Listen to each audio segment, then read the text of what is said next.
I never expected my own wedding to become a test of loyalty and trust, but looking back now, it feels almost inevitable. Weddings have a way of magnifying everything that already exists beneath the surface: love, fear, hope, and resolved pain. Mine did exactly that. When I proposed to my fiancée, I truly believed we were aligned in every meaningful way. We had spent years building a relationship based on honesty, communication, and mutual respect. Or at least that's what I thought. We talked openly about our pasts, our values, and the kind of future we wanted to create together. One subject, however, always carried a quiet weight for me: my estranged brother. My brother and I hadn't spoken in nearly a decade. The reasons were complicated, layered with betrayal, resentment, and years of emotional damage. It wasn't a simple argument or misunderstanding that could be solved with a conversation. It was the kind of fracture that changes how you see someone forever. Cutting him out of my life wasn't an impulsive decision. It was one made after countless sleepless nights and failed attempts to repair something that no longer felt safe to touch. My fiancée knew this. I told her everything: what happened, how deeply it affected me, and why I chose distance for my own peace. I wasn't asking her to hate him or even judge him. I just needed her to respect that boundary. And she agreed. Or so I believed. As wedding planning progressed, stress naturally crept in. Guest lists, budgets, family expectations — everything felt overwhelming at times. Still, I felt grounded because I trusted her completely. I trusted that she understood me. That trust was the foundation I stood on without question. Then, one evening, about 6 weeks before the wedding, I overheard a phone conversation that changed everything. She was in the other room, speaking quietly but not quietly enough. I wasn't trying to listen, but a familiar name reached my ears. My brother's name. At first, I thought I must have imagined it. My heart started racing, and a sense of dread settled in my chest. When she ended the call, I asked her calmly who she had been talking to. There was a brief hesitation, just a second too long. Then she told me. She had contacted my brother. Not only that, she had invited him to our wedding. I remember feeling frozen, like the room had lost all its air. My mind struggled to catch up with what she had just said. I asked her why. She explained that she believed family should be together for important moments. She said she thought time might have healed old wounds. She said she wanted to surprise me, to give me a chance to reconcile. Each word felt heavier than the last. This wasn't just about my brother showing up at the wedding. This was about her deciding that she knew better than me what I needed. About her taking something deeply personal and turning it into a gesture she believed was loving, without my consent. I told her, as calmly as I could, that this crossed a line. I reminded her of everything I had shared, the pain I had lived with, the boundaries I had clearly set. She listened, but I could see in her eyes that she didn't fully understand. Or maybe she did, and chose to believe her intentions mattered more than my feelings. That night, I didn't sleep. I replayed every moment of our relationship, searching for signs I might have missed. Had she always minimized my emotions when they conflicted with her ideals? Had I confused kindness with understanding? In the days that followed, the situation escalated. My brother tried to contact me, leaving messages filled with vague apologies and emotional appeals. Each notification felt like reopening a wound I had worked so hard to close. I felt angry not just at him, but at her for opening that door without asking. We talked endlessly. Some conversations were calm, others painful. She insisted she acted out of love. I told her love without respect is dangerous. She said she wanted unity. I said unity can't be forced. What hurt most wasn't the action itself, but the realization that when faced with a choice between honoring my boundary and following her own vision of what was right, she chose herself. As the wedding date approached, I found myself questioning everything. Marriage, I realized, isn't just about love. It's about trust that your partner will stand with you, even when they don't fully agree, especially when it comes to your deepest vulnerabilities. I asked myself hard questions. If she could ignore something this significant now, what would happen later? When bigger challenges came. When decisions affected our children, our mental health, our sense of safety. Eventually, I made a decision that broke my heart but brought clarity. I told her I couldn't go through with the wedding unless my boundary was respected not just in action, but in understanding. I needed to know she truly saw me, not a version of me she thought she could fix. She cried. I cried. It was one of the most painful moments of my life. But beneath the grief, there was also relief. For the first time since that phone call, I felt like I was choosing myself. The wedding was postponed. Some people didn't understand. Some judged me. Others quietly supported me. What mattered most was that I listened to the voice inside me that said trust, once broken, cannot be ignored. I don't know what the future holds. Maybe we'll find our way back to each other with deeper understanding. Maybe we won't. What I do know is that love should never require you to abandon your boundaries or relive your trauma for the sake of appearances. I never expected my wedding to become a test of loyalty and trust, but it taught me something invaluable. The right partner doesn't just love your happiness, they protect your pain. And that, more than any ceremony or promise, is what truly defines a marriage. After the wedding was postponed, life didn't slow down the way I expected it to. If anything, everything felt louder. The silence between us was heavier than any argument we had ever had. We were still living in the same space, still sharing meals, still asking each other how the day went, but something essential had shifted. Trust doesn't disappear all at once, it erodes quietly, in the pauses between words, and the way you hesitate before being honest. She tried to make things right in her own way. She apologized repeatedly, sometimes with tears, sometimes with frustration. She said she never meant to hurt me, that she truly believed she was helping. I believed her intentions were sincere, but intentions don't erase consequences. What I needed wasn't another apology, it was reassurance that she understood why her decision hurt so deeply. And that understanding came slowly and evenly. If at all, my brother stopped reaching out after I made it clear I wasn't ready to speak. That boundary, at least, was respected. Still, the damage lingered. I found myself reliving memories I hadn't thought about in years, moments of betrayal, manipulation, and emotional exhaustion that had led me to cut him off in the first place. I realized how fragile my sense of safety still was, and how easily it could be shaken by someone else's choices. Friends and family had opinions, of course. Some said I was overreacting, that family should always come first. Others told me I was brave for standing my ground. I listened, but ultimately I knew this wasn't a decision anyone else could make for me. This wasn't about forgiveness or stubbornness, it was about survival. About knowing what I could and couldn't carry without breaking. Over time, we started having different conversations, less emotional, more honest. We talked about boundaries in a way we never truly had before. About how love doesn't give you the right to rewrite someone else's pain. About how good intentions can still cause real harm. She admitted that she had projected her own family values onto my situation, believing reconciliation was always the answer because that's how she had been raised. For the first time, she acknowledged that she hadn't fully listened to me before acting. That admission mattered. It didn't fix everything, but it opened a door to something more real. I began to see her not just as the woman I loved, but as a human being capable of making serious mistakes. And I began to see myself not as someone who had to compromise endlessly to keep the peace, but as someone allowed to say no without guilt. We didn't rush into new plans. There was no rescheduled wedding date, no grand declarations. Instead, we focused on rebuilding something quieter and more fragile: trust. Some days felt hopeful. Others felt uncertain.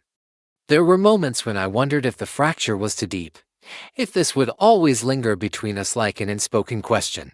But I also noticed something changing in me. I was no longer afraid to speak up when something didn't feel right. I was no longer minimizing my own feelings to avoid conflict. The experience, painful as it was, had given me clarity. I understood now that love isn't proven by grand gestures or dramatic surprises, but by restraint, by listening, by choosing respect even when it's inconvenient. Whether our relationship survives in the long run remains uncertain. What is certain is that I am no longer willing to sacrifice my emotional safety for the sake of harmony. I've learned that boundaries are not walls meant to shut people out, but lines that show others how to love you properly. If my wedding taught me anything, it's this: loyalty isn't about agreeing with every choice your partner makes. It's about standing beside them, even when you don't fully understand their pain, and trusting that they know their own limits better than anyone else ever could. As weeks turned into months, the urgency of the crisis faded, but its lessons stayed close. We settled into an unfamiliar rhythm, slower, more deliberate. There were no assumptions anymore. Every important conversation felt like careful navigation through fragile ground. It was exhausting at times, but also strangely grounding. For the first time, we weren't just in love. We were learning how to be responsible for each other's inner worlds. There were days when doubt crept in unexpectedly. A casual comment, a misunderstanding, even a silence could trigger the memory of that betrayal of trust. I hated that part of myself, the part that stayed alert, waiting for another boundary to be crossed. But I learned not to shame it. That vigilance was born from pain, and pain deserves patience. She began to change in subtle ways. Not performatively, not to prove a point, but genuinely. She asked before acting. She listened without interrupting. When I spoke about my past, she didn't try to solve it or soften it. She simply stayed present. Those moments mattered more than any apology ever could. I also had to confront my own shortcomings. Trust, once damaged, can easily turn into control if you're not careful. I had to learn the difference between protecting myself and punishing her indefinitely. Healing, I realized, isn't about keeping score. It's about deciding, again and again, whether you're willing to stay open despite the risk. We eventually went to counseling, not because everything was falling apart, but because we didn't want it to. Sitting in that room, hearing our story reflected back to us, stripped of emotion and accusation, was sobering. It became clear that the real conflict wasn't my brother or the wedding. It was the moment she chose certainty over curiosity, action over understanding. And it was the moment I realized how much that choice mattered to me. There was no dramatic turning point. No single conversation where everything suddenly made sense. Progress came in inches. In shared silence that felt safe again. In laughter that didn't feel forced. In the way we both stopped defending ourselves and started asking better questions. I don't know if we'll ever look back on this period without feeling a trace of sadness. But I also know that it changed me in ways I needed. I learned that love is not proven by how much you're willing to endure, but by how honestly you're willing to live. I learned that commitment without respect is just obligation wearing a romantic disguise. If we do eventually marry, it won't be because everything is perfect. It will be because we faced something hard and chose to grow instead of pretending it didn't matter. And if we don't, I'll still be grateful for the clarity this experience gave me. Because in the end, the greatest gift that broken trust gave me was self-trust. The courage to listen to my instincts. The strength to say this hurts, this matters, and I deserve to be heard. And that lesson, no matter where life leads next, will stay with me forever. Time continued its quiet work on us. Not the dramatic kind of healing people talk about, but the slow, ordinary passing of days where choices are made in small moments rather than grand declarations. Grocery shopping together. Sitting on opposite ends of the couch, close enough to touch, far enough to think. Learning, awkwardly and imperfectly, how to be gentle with something that had cracked but not completely broken. There were moments when I caught myself imagining the wedding again. Not the venue or the guests, but the meaning behind it. I asked myself whether I still wanted to stand beside her and promise a lifetime. The answer wasn't always clear. Some days it was a quiet yes. Other days it was a hesitant maybe. And sometimes it was no, whispered softly in the privacy of my own thoughts. I learned to accept that uncertainty didn't mean failure, it meant honesty. She, too, was changing. I could see it in how she spoke about other people's boundaries, how she paused before offering advice, how she acknowledged when something wasn't hers to fix. Once, during a conversation about a friend's family conflict, she stopped mid-sentence and said, "I don't actually know what's best for them." That moment stayed with me more than she probably realized. It told me she was learning a lesson that went beyond our relationship. We talked about the future cautiously. Not in terms of dates or plans, but values. What loyalty really means. What trust requires after it's been shaken. We agreed that love without accountability is just intention, and intention alone doesn't protect anyone.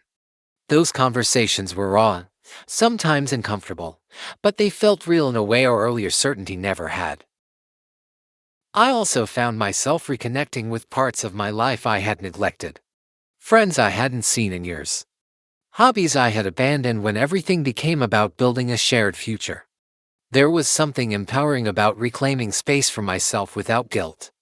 I realized how much of my identity I had quietly wrapped around being a good partner, a peacemaker, someone easy to love. Letting go of that role felt both frightening and freeing. Occasionally, the topic of my brother resurfaced not as a threat, but as a reminder.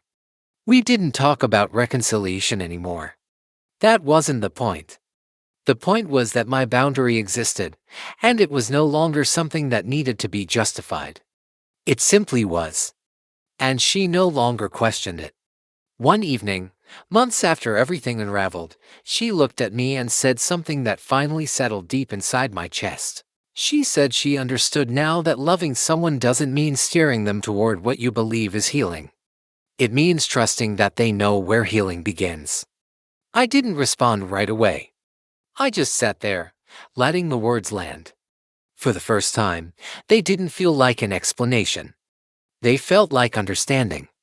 I don't know what our ending will look like. Maybe there will be a wedding someday, quieter and more intentional than the one we planned before. Maybe our paths will gently separate, not in anger, but in recognition that growth sometimes leads people in different directions. Either outcome feels survivable now. What matters is this: I no longer measure love by how much pain I'm willing to swallow. I measure it by how safe I feel telling the truth. By how respected my limits are when no one is watching. By whether my voice is heard not as resistance, but as something worthy of care. I once believed a wedding was the ultimate proof of commitment. Now I understand that commitment shows itself long before vows are spoken. It appears in the quiet decisions to listen, to pause, to choose empathy over ego. And whatever happens next, I know I will never again ignore the moment when my inner voice tells me something matters.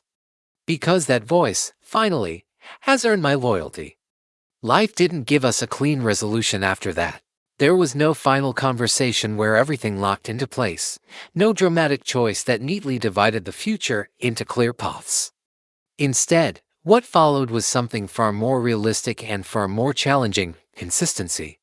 Day after day of choosing how to show up, even when emotions were quiet rather than intense. I noticed how my body reacted before my mind did. The tension I used to carry in my shoulders slowly loosened. I stopped rehearsing conversations in my head before speaking. I slept more deeply. These small changes told me something important: whatever direction we were moving in, it was no longer actively hurting me. That alone felt like progress. Trust, I learned, doesn't come back as a feeling first. It returns as behavior, as reliability, as the absence of fear. I didn't suddenly wake up one morning certain of everything, but I did start noticing that I no longer braced myself when difficult topics came up. I no longer expected to be dismissed or overridden. When disagreements happened, they stayed contained. They didn't spiral into old wounds. There was a moment, almost ordinary, that clarified more than all the heavy conversations combined. We were discussing a future decision, something small, but emotionally loaded for me. Halfway through, she stopped and asked, "Is this something you want space to decide on your own?" The question caught me off guard. Not because it was dramatic, but because it showed restraint, awareness, respect. I realized then that she wasn't just trying to repair what she broke, she was changing how she moved through the world. That didn't erase the past. It didn't make me forget the shock of that phone call or the betrayal I felt standing in my own living room. But it did soften the edges. Pain, when acknowledged fully, loses its need to shout. I also became more honest with myself about my fear of permanence. The wedding hadn't just tested my trust in her, it had forced me to confront my own doubts about marriage. I had always thought commitment meant endurance, staying no matter what. But now I understood that true commitment includes the option to walk away if staying requires self-betrayal. Knowing I could leave if I needed to paradoxically made staying feel more real. We talked openly about that, about the fact that choosing each other should be an active decision, not an obligation created by deposits, guest lists, or expectations. She admitted that the wedding had once felt like proof to her that once we crossed that line, everything would be secure. Now she saw that security isn't created by ceremonies. It's created by daily consent. Sometimes, I still grieve the version of us that existed before everything unraveled. There was innocence there, ease. But I don't idealize it anymore. That version of us was built on assumptions we hadn't examined. What we have now, whatever it becomes, is built on awareness. If someone asked me today whether I'm glad the wedding didn't happen when it was supposed to, I wouldn't answer quickly. But I think, in the quietest and most honest part of myself, the answer would be yes.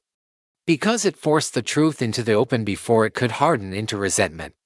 I don't know if this story ends with vows, or with gratitude and goodbye. I'm no longer attached to a specific ending. What I care about now is that I don't abandon myself in the process of loving someone else. That I don't confuse harmony with silence, or forgiveness with forgetting my worth. I once thought loyalty meant standing beside someone no matter the cost.